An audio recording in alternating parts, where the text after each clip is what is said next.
হাসরের ময়দানে আল্লাহ তাআলা যখন ফেরেশতাদের মাধ্যমে আগুনের শিকল দিয়ে টেনে জাহান্নামকে হাসরের মাঠে এনে দাঁড় করাবে, মনে করেন এখানে আইনা রাখবে, আমরা সবাই তাকাবো,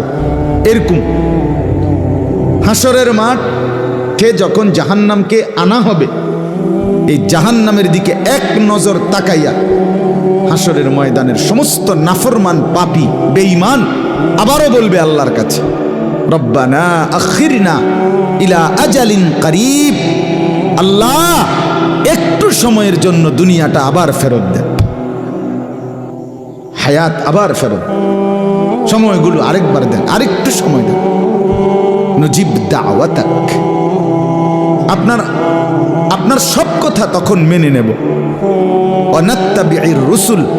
আপনার রসুলদের আনুগত্য করব। আল্লাহ বলবেন না, না বান্দা, এখান থেকে কাউকে আর ফেরত দেওয়া